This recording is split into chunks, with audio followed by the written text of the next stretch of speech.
Hey everyone, Toby from Virgo Sewing. I've got a really interesting sewing machine here.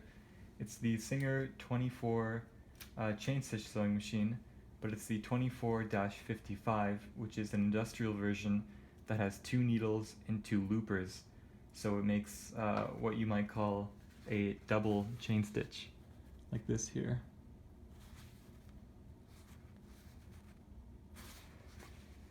I received this machine. I got it from a lady whose father was a hat maker, and she was moving to an apartment and couldn't take all the machines with her. So I promised that I would restore them and rehome them for her. So this is that machine, and there's not a lot of information at all on the 24-55 online. There are no videos about it, so I'm wondering if it's rare. Um, and if anyone knows, please mention something in the comments. And I've got it on this nice slab of wood with just a regular sewing machine motor attached back here. I received those 5 machines from the lady, but only 3 tables. So I've been having to decide which ones are going to get the tables and which ones I can sort of do something with. And this, I think, it's really nice and beautiful, and this machine was made in other subclasses as a domestic model, so I'm pretty sure that at least for now, just for occasional use, I can get away with using this little sewing machine motor here. And I've just got it hooked up with this treadle belt, which isn't the best. I'm gonna get a urethane belt on it soon, but just to test it out, once I've got it cleaned up enough to sew, this will do. And the way you thread it is, you've got your thread stand, and you put your thread through these 2 holes in this little piece here, through the first tension assembly guide. And at this point, I personally like to cross them around to the other diagonal tensioner, because it gets it really nice and in between the discs, and there's no chance of it falling out of the discs. Then you bring them behind this post, through this thread clip guide, through what they call the horn, I think, at the top of the needle bar, down through this first thread guide,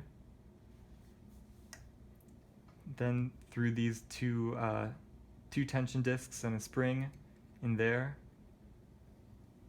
through this thread guide, and through the needles.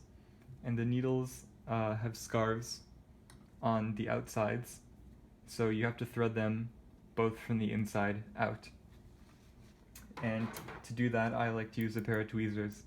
Makes it really easy.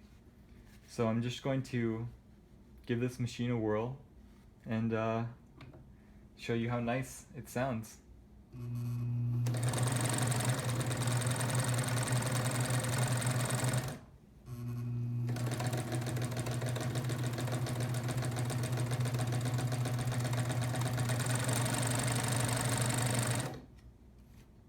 That's really nice.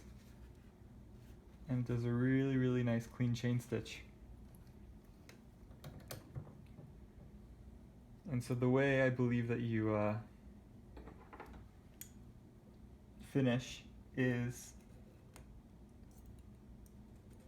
you add some slack,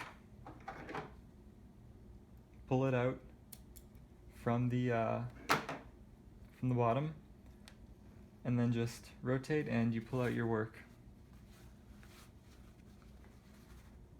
And so you've got a nice clean top stitch, and on the bottom you've got your loops. And so this can be used if you use coarser thread and shorter stitch length. It looks really, really nice and decorative, and that's what I think I'm going to use it for, at least for now. And I'll show you what the underside of it looks like when the loopers are working.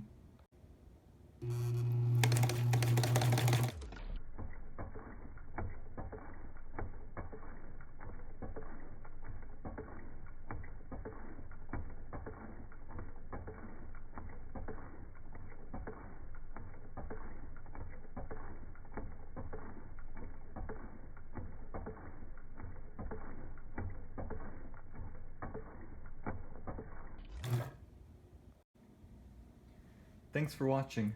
I might do a follow-up video when the weather gets warmer after I've finished the wood and I'm thinking of repainting this metal base here.